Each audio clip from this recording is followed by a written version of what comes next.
Hello, good morning. So good to see you. My name's Phil. I'm part of the team here.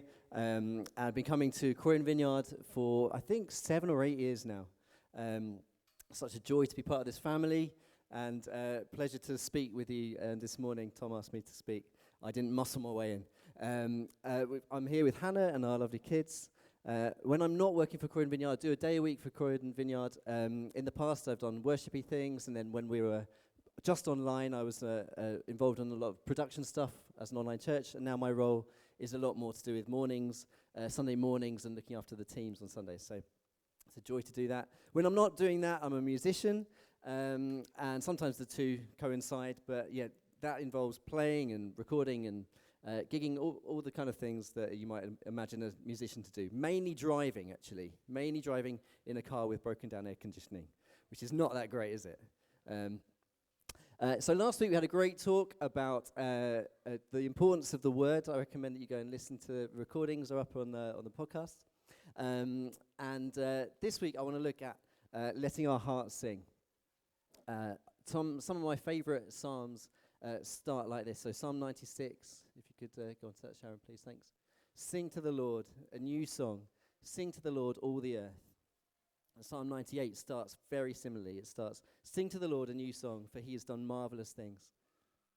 I don't know about you, I don't know how it makes you feel when you read those, but as a jazz musician, for me, I read the word sing, Lord, and song, and new, and they're some of my favourite things all in one sentence. Like the idea that we can make and create new music to the Lord is just like massively excites me. Now, you don't have to be a musician to connect with this. I really believe that there's something in this for us all that will help our worship become richer, more heartfelt, and maybe even more natural as we think about singing new songs to the Lord. You might be asking questions like, why sing a new song? What's wrong with the old ones? I don't like singing anyway. Those are absolutely fine questions to have. The great news is that you don't have to be a great singer to worship the Lord. You don't have to have grade 8 singing. You don't have to have grade 1 singing. You don't have to even like singing to worship the Lord. It's much more about the heart and what our heart posture is, which direction our heart is pointing towards. If it's pointing towards Jesus and it's an overflow of our heart, then that's great. That's worship. It doesn't have to sound pretty. I'm not going to name any names other than my own. It's gratitude towards Jesus in song or in words. And I think it's important to recognize there's a crossover between worship and prayer, sung songs and prayer. And so often we can separate the two things. The songs that we sing in church are sung prayers. So as we talk about singing a new song, don't turn off. Don't think, right, that's not for me. I don't like singing. See it as sung prayer or just prayer, and see it as the heart speaking.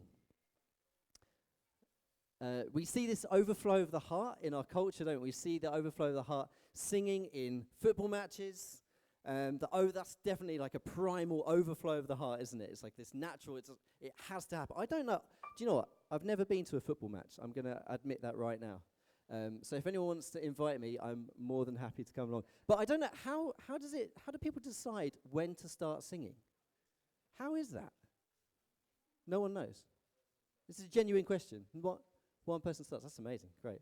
Also, this is an aside, but I always find it interesting that when people sing happy birthday in a room, that everyone starts in random keys and everyone ends up together. Like, how does that happen? How does that happen? It's amazing. Anyway, that was not on here. Think about the raw lament that someone might express in private. That's an overflow of the song, of the heart in song. Think about the lullaby. That is an overflow of the heart. I remember when our two were very little, Hannah would make up so many songs. We had so many songs, I couldn't count them, that were made up on the spot. And these weren't songs that were planned. It wasn't like, right, I'm going to have a little writing session. These were in-the-moment songs where sometimes through joy, and sometimes through desperation, these songs would come out. And they've stayed in the family. We remember many of them. These are not rehearsed. These are outpourings of the heart. You might be thinking, I sing every week. I sing in the shower. why sing a new song? Well, I think that things like our culture, things like Spotify algorithms, the playlists that say suggested for you, YouTube suggestions, like you know how it goes, right? They suggest things based on what you've already watched and listened to, and you can end up very easily listening to more of the same, rather than being influenced by new things. Again, if you listen to last week's talk, it's important to take in new things from the Bible. This enriches our view of God. And it's the same with song. I think if we listen to the same stuff, we can imagine that our same songs are going to come out as well. So this is why I think it's important to develop a heart posture where we're able to connect what's going inside of us to our mouths as we sing or as we pray out loud to Jesus. And this isn't just on Sundays. This is throughout the week. Okay, you're starting to look really uncomfortable now.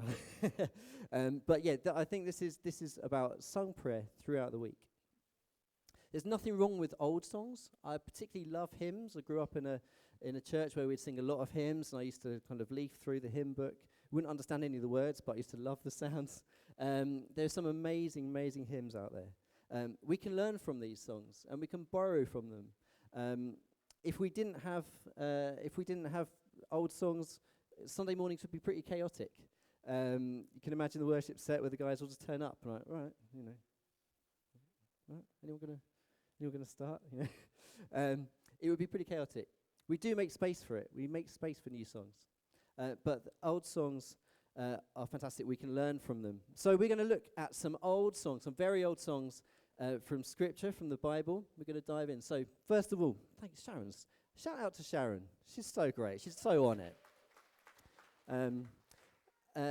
Learn from nature's song. I think we can learn a lot from nature's song. A little later in Psalm 98, it says, "Let the sea resound and everything in it, the world and all who live in it. Let the rivers clap their hands. Let the mountains sing together for joy." I love the picture of rivers clapping their hands. In Isaiah, it also says, "The trees of the fields will clap their hands." You know that song? Good old school assembly classic. Is it just me? Shall clap their hands. Yeah, Duncan knows it. Great. And Psalm 47 says, "Clap your hands, all you nations. Shout to God with cries of joy." Well, I think we've got so much to learn from this. So we're going to try it. We're going to try it together. It's a family service. I'm going to ask Marcus. I need you. Great. We're going to be just creating some rhythms. Kids, need you to be involved. Adults, need you to be groovy. Okay, so we're going to, maybe you could just start a backbeat of, could we unmute Marcus, please? Great, okay. Okay, stick with me, let's try this out. I'm going to clap a rhythm and you're going to clap it back.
Four, three, two. Nice to give us a round of applause. Yes. Great. Thank you. Yay. Wonderful. We can make new songs with rhythm. We can make new songs by enjoying God's creation Not yet, Sharon. Hold it. Hold it. We can enjoy his creation as creation itself points us to the Lord. Go. Yeah, next. Brilliant, great. Okay, so the next song to inspire our new songs is the battle song. There are loads of battle songs in the Psalms. We find one great example of this in Joshua. At the Battle of Jericho, you may know this story. Kids, you might have done this in your groups. The Battle of Jericho. Joshua's being given very specific instructions from the Lord as the Israelites prepared to take the city of Jericho. God told Joshua to arrange for 7 priests with ram's horns to march around the city for 6. Oh, she doesn't like this bit. 7 priests with ram's horns to march around the city for 7 days as they blow the trumpets all the time, it says, as they marched around all the time.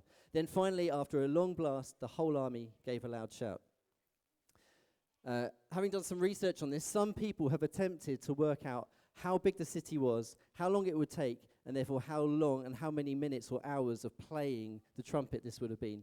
I'm not sure I completely agreed with what they said, but I'm not going to do that. All I know that is that if you play the trumpet for 6 days as you walk, and then on the 7th day you play it 7 times, that's a lot of trumpet playing. That's a lot of blasting. And there were 7 of them doing it at the same time. This song from the Bible shows us that there is a time for beefy battle cries and loud shouts in worship. Right, we might imagine modern trumpets, but no, we are talking about 7 ram's horns, much like this slide, please, Sharon. We got the next one, Sharon. It's on its way. There we go. Right, that's as close as I could get to a ram's horn. Any proper Tolkien nerds will tell me actually there are no ram's horns. But yeah, that's as close as I could get. These horns, they probably don't sound that great. You might be imagining like an orchestral trumpet. It's not like that. This is like raw, gritty, straight from the animal, I imagine. And it's an all-out battle cry. And I think this is one of the songs that we can introduce into our sung worship, our personal worship, the battle cry. It works together and it can work on your own as well.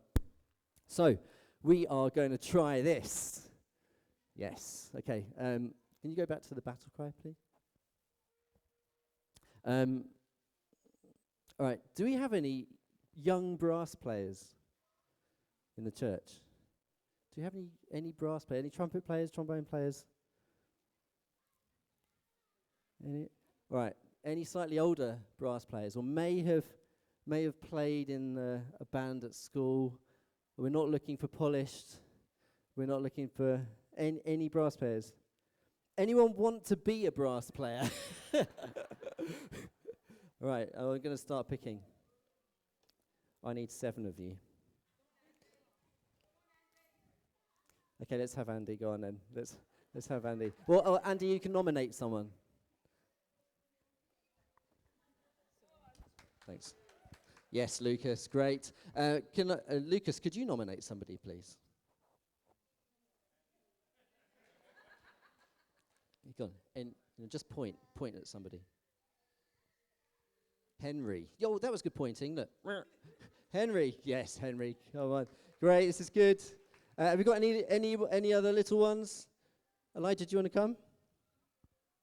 Henry, we need Tina, can you find someone? Oh, yeah, come. Yeah, brilliant, David. Wonderful, this is good. Right.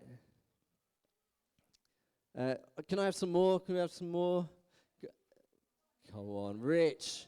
You're going to want to sample this and put this in your next creation, you know. Rich is like a top producer. Just to let you know. Brilliant. Okay, 2 more. There were 7 priests.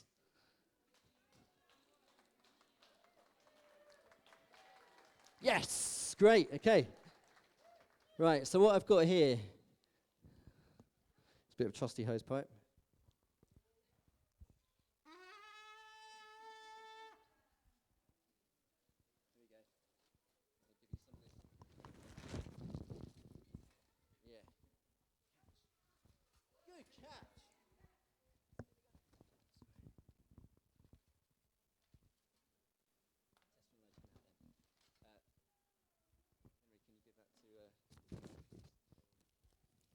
Right, Henry, I've got one for you. Look at this. Straight off my my bedroom wall from my parents' house. Hasn't been played for 16 years. I don't think it was played before even then. Elijah, do you want to have a go at this? Swap with Rich. Right.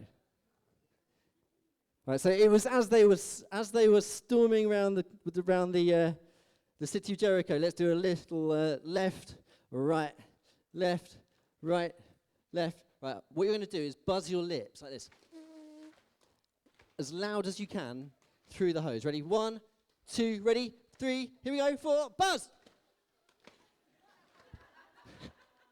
Keep going. Go on, Henry. Let's hear you. Come on, Rich. This is the pro at the end here. Just watch how the pro does it. Learn from the master. Here he goes. Let's give him a round of applause. Thank you. Well done. Let's put them down here. Wonderful. Thank you so much. You can put those down. They do actually.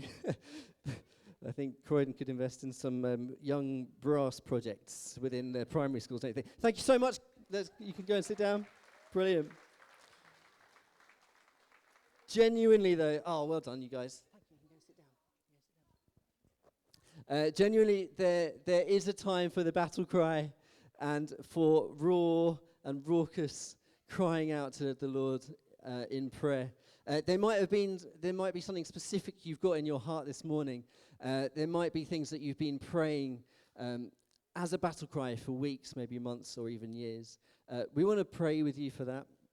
But also, just to say, there is a space for that in worship. There is a space for that in worship.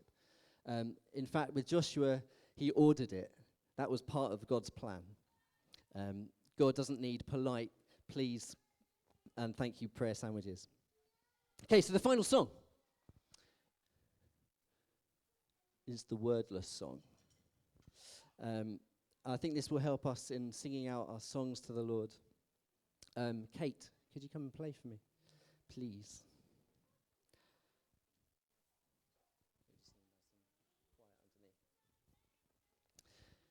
So we don't always need words. The music that I play is instrumental, and it's something that I've always been really passionate about, finding ways to share the love of God and aspects of his character through instrumental music. This has been going for centuries. People like Bach have been doing it 400 years ago. You may have certain types of music that you connect with God in that doesn't have lyrics, and that's absolutely fine. In fact, here it says in Romans 8, the Spirit helps us in our weakness. We do not know what we ought to pray for, but the Spirit himself intercedes for us through wordless groans. And if we go right back to the start, in the beginning, God created the heavens and the earth. Now the earth was formless and empty. Darkness was over the surface of the deep, and the Spirit of God was hovering over the waters. Right at the beginning, the Spirit of God was hovering over the waters, and it may well have been silent, but if we use a little bit of artistic license, we could imagine that it might sound like some kind of stillness of his presence, maybe something like a hum. We're going to use this as a little time just to begin to worship, or to continue to worship. And it might become more of a groan. This is from our heart. This is the expression of our heart. And it doesn't have to have words. So we're going to try doing this together. Can we just start by just humming that?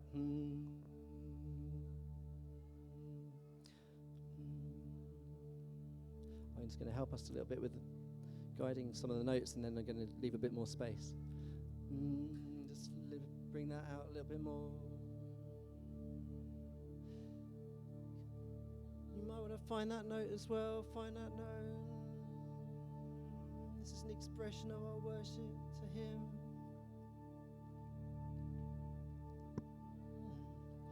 Okay, let's have this side of the room just going This side of the room going Okay, so just keep your eyes open, watch me. This is good. This is good. So, can this side go? And go back down.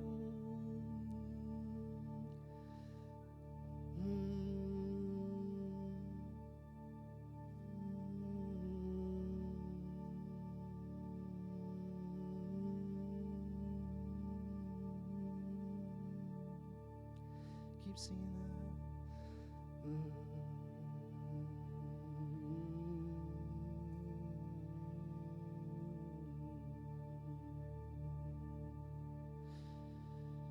This is a very simple song of just connect with Jesus through this. We're just moving by steps. Right? Just keep doing this. You might want to just sing out your own melody. Keep it wordless.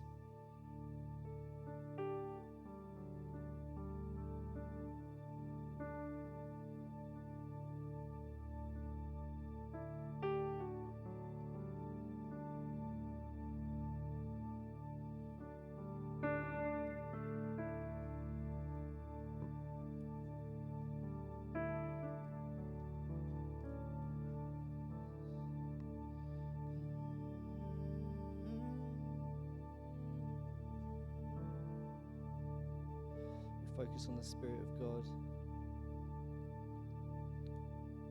Focus on Jesus. You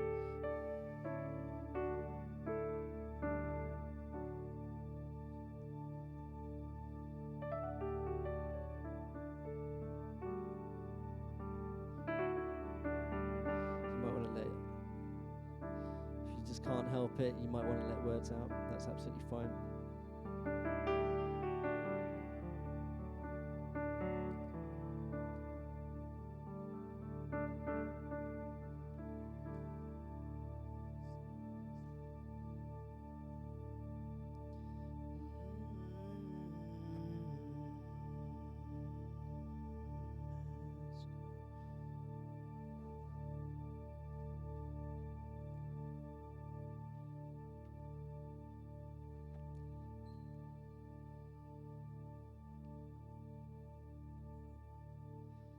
Amen.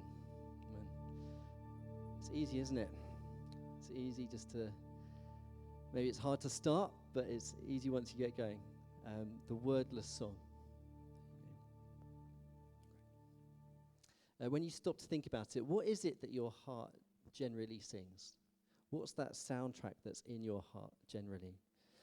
Our hearts all sing something, and your heart might be joyfully singing because of a situation, or it might be passionately wanting something, or it might be that there's actually a negative undertone that you're not even aware, or you're maybe even slightly aware of. Maybe fear, like Andy was talking about earlier. Our hearts all sing something, and it'd be so great if we could help ourselves by pouring out our hearts to Jesus just as they are. Sometimes an existing song totally hits the mark. Like I said before, worship on Sunday mornings would be pretty chaotic without it. And there's absolutely the right time for us to sing the same thing together, to raise our voices to Jesus. But there also, and we did it this morning. Joel and Hannah led us so well in giving us space to be able to worship God with our own songs. But then there are also plenty of times in our week when we're not surrounded by the worship team and the PA guys getting the mix right and the lyrics coming up just in time to help us. What if the Lord is putting a new song in your heart that is for no one else to hear apart from him? It might be not even sung out loud. It might not be even journaled. It might not even be recorded into your phone. It's for his ears only. For his ears only.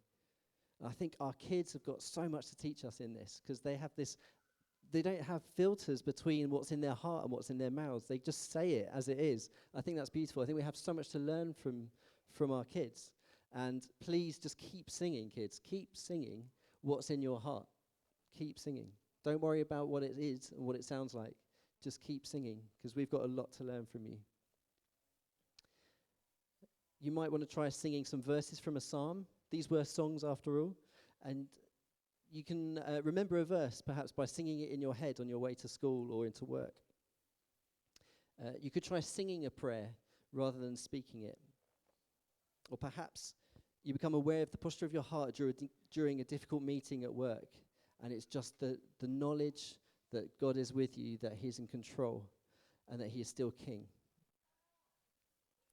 So these songs don't have to have a bridge or a catchy chorus. We don't need to be experienced songwriters. We can exercise these vocal muscles of the heart because you were created in his image. He's the creator God, and he made you creative.